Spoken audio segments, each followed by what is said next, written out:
Hammerhead 7 here on a Thursday, October 16th. Two things I want to cover. Once again, Ebola, but the first thing I want to cover is the First Amendment. Religion. There's been a report. There's a Houston mayor violating the First Amendment. Okay. Now, this violation of First Amendment pertains to, she wants to know beforehand what preachers and pastors and priests are talking about in their sermons. She wants a written, she wants to know beforehand what they're going to talk about in their sermons on Sundays or Saturdays or whenever they have their mass. Now, you ask, why would she want that? Well, I guess she is, I find out she's a lesbian, which, mind you, I don't care. I don't give a rat's ass whatsoever her sexual preference. But she considers if these preachers and pastors talk about gays, lesbians, or whatnot, what have you, she considers it as hate speech.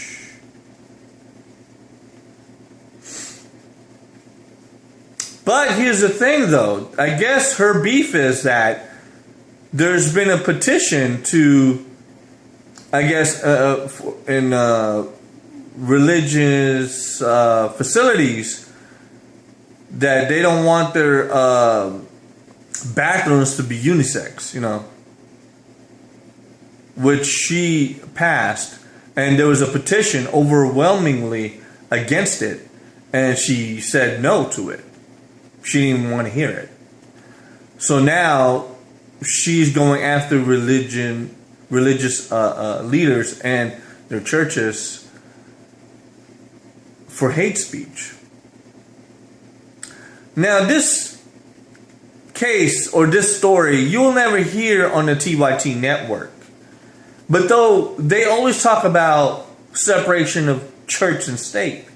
But what they really are talking about is they don't want the religion, Christian religion, to overtake politics. It doesn't really. No, it doesn't.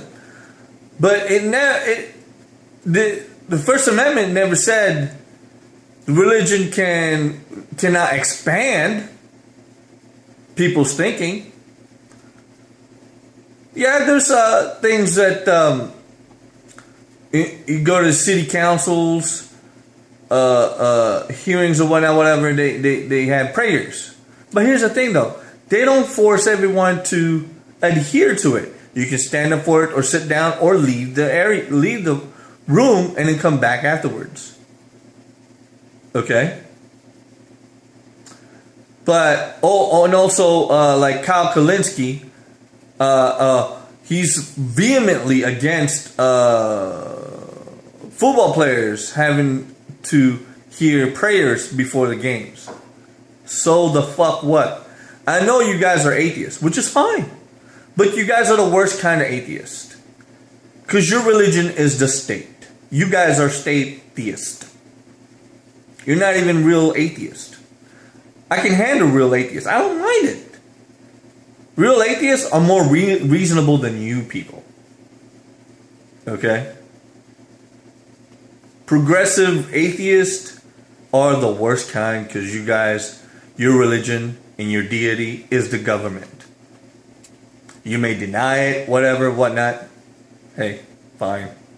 But that story from Houston, you'll never hear it from Cenk Uygur, Anna Kasparian, Sam Cedar, David Pakman, or Kyle Kalinske. Look it up if you want the full story. But I will try to put it on a link for it. That's one story. Now, back to Ebola again. I guess this is my third time third or fourth time talking about Ebola. Now there's a second nurse infected in Dallas. But here's the deal, though.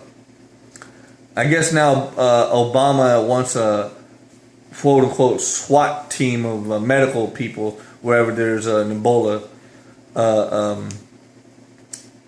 infected person, or in whichever area he can send them to. But here's the thing. Nigeria has actually did a pretty good job of containing their Ebola problem. You know how they did that? They closed their borders.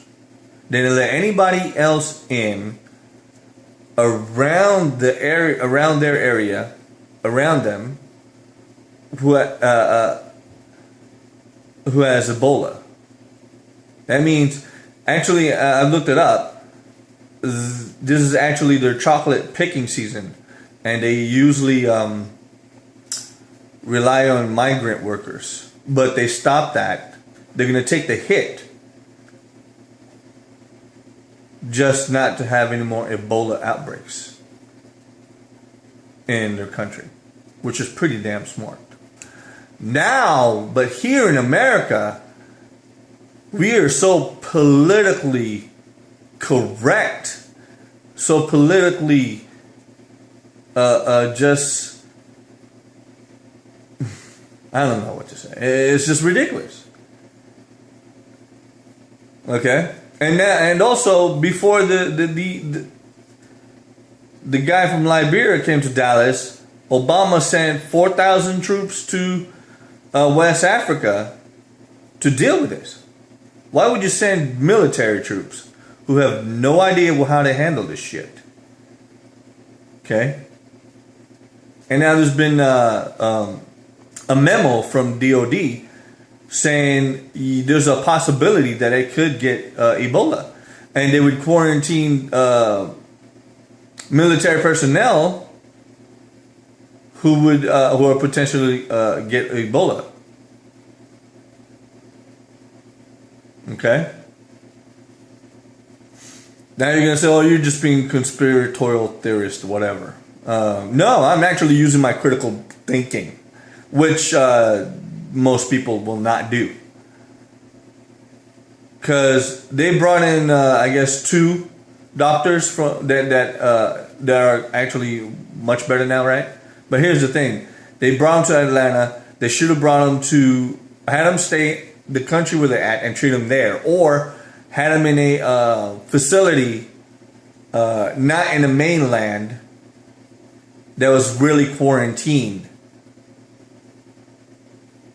Now they got lucky. Those 2 got lucky that they got cured. Okay?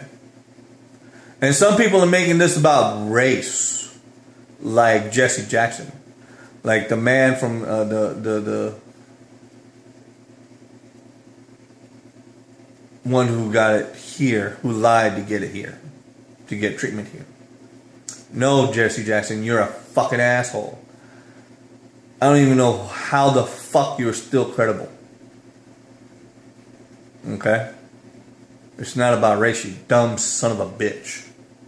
I really don't like that guy. Him and who's the guy from MSNBC? Oh, Al Sharpton. I say the best way to stop this Ebola thing is do something like what Nigeria did. But we'll never do that, because money is much more important to this country than its people, or at least government. This globalist run owned government. Also, it's most likely, they're downplaying it right now, but it's hard to downplay it now. But before they were. But they're also trying to see how much people can take. Until they have a vaccine, they're going to say, hey, they develop some kind of bullshit vaccine. just like the H1N1 a few years back, and they were saying, "Oh, it's a pandemic. It's a pandemic," and when they were all really trying to sell was a vaccine, which really never helped anybody. And actually, when you took the vaccine, it made you worse. The vaccines actually killed more people. Please check this out. I'm not lying here. I'm not trying to sell you bullshit. Check out what I say. Please do. Alright? Well, that's it for now. Hammer Herder out.